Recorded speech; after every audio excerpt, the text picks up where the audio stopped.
Welcome to Roma village story. Hi বন্ধুরা, দেখো আবার চলে এসেছি তোমাদের সঙ্গে ভিডিও শেয়ার করতে। দেখো এই রেসিপিটা আজকে কিভাবে বানিয়েছি সেটাই তোমাদের সঙ্গে শেয়ার করব। চলো পুরো ভিডিওটা দেখতে থাকো। কিভাবে এই বেগুন দিয়ে রুইয়ের রেসিপিটা দেখো। এখানে আমি বেগুন কেটে নিয়েছি, একটা বড় সাইজের বেগুন, আর টমেটো আর কাঁচা লঙ্কা কেটে নিয়েছি। আর দেখো এখানে মাছ হচ্ছে রুই মাছ নিয়েছি 4 পিস। মাছটাকে ভালো করে ধুয়ে নুন মাখিয়ে দিয়েছিলাম, তারপরে হলুদটা মাখিয়ে দেবো।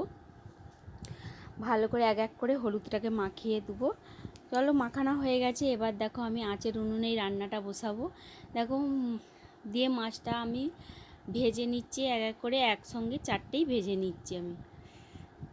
ভালো করে উল্টি পাল্টি লাল লাল করে একটু ভেজে নেব। এই রেসিপিটা কিন্তু দারুণ খেতে, ভাত দিয়ে দুপুরের ভাতের সঙ্গে খেলে কিন্তু খুবই সুন্দর লাগবে। একবারে মানে অল্প মশলা দিয়েই রেসিপিটা।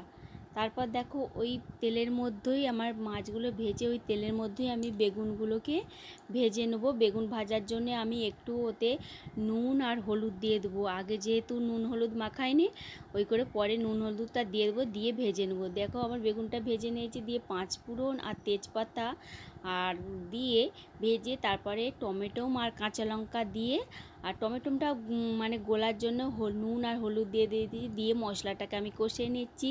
দিয়ে একটু লঙ্কা গুঁড়ো দিয়ে দিচ্ছি, যেমন ঝাল খাবে সেরকম লঙ্কা দিবে। দেখো মশলা কষানো হয়ে গেছে, তারপর আমি ওর মধ্যে জলটা আমি ঢেলে দিচ্ছি। দিয়ে আমার ফুটে গেছে, তারপর বেগুনগুলো তুলে দিচ্ছি। তারপরে এবার তুলে দেবো আমি মাছের পিসগুলো। আর এদিকে দেখো আমি মশলাটা বেটে নিয়েছি।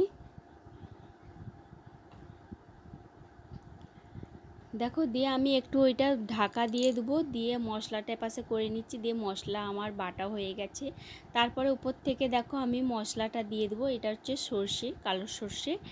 দিয়ে আমার একদম এই বেগুনের মাছ দিয়ে বেগুনের রেসিপিটা একবারে রেডি। বন্ধুরা কেমন লাগছে, যদি ভালো লাগে থাকে তো দেখো এপাশে। তারপর আমি একটু আলু ভেজে নিয়েছি, তারপর আমার ভাত নিয়েছি।